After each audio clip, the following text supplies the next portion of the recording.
साम्राज्य सामान्यांचा असामान्य आवाज।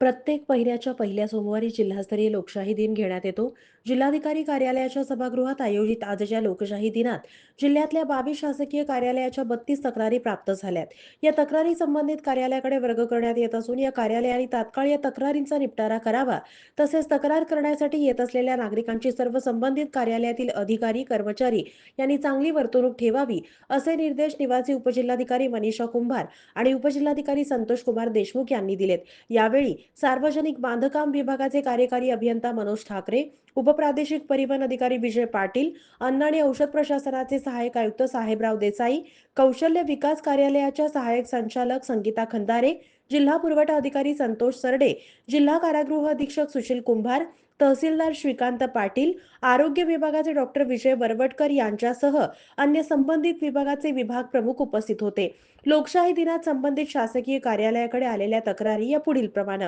जिल्हा परिषद सोलापूर 5, पोलीस अधीक्षक सोलापूर ग्रामीण 2, पोलीस आयुक्त सोलापूर शहर 1, जिल्हा अधीक्षक भूमी अभिलेख कार्यालय सोलापूर 1, कामगार आयुक्त 1, सार्वजनिक बांधकाम विभाग 1, महसूल शाखा 2, तहसीलदार बार्शी 1, तहसीलदार उत्तर सोलापूर 1, महावितरण सोलापूर 3, प्रबंधक जिल्हा अग्रणी बँक सोलापूर 1, भूसंपादन शाखा 1, उपविभागीय अधिकारी पंढरपूर 2, तहसीलदार माळशिरस 1, उपविभागीय अधिकारी सोलापूर क्रमांक 2, भविष्य निर्वाह निधी कार्यालय सोलापूर 2, तहसीलदार पंढरपूर 1, प्रबंधक महाराष्ट्र राज्य परिवहन महामंडळ सोलापूर 1, जिल्हा उपनिबंधक सहसंस्था सोलापूर 1, प्रादेशिक सहसंचालक सोलापूर विभाग 1, तहसीलदार महसूल 1 आणि दुय्यम निबंधक सोलापूर 1 अशा एकूण 32 तक्रारी अर्ज जिल्हा लोकशाही दिनामध्ये प्राप्त झाल्या।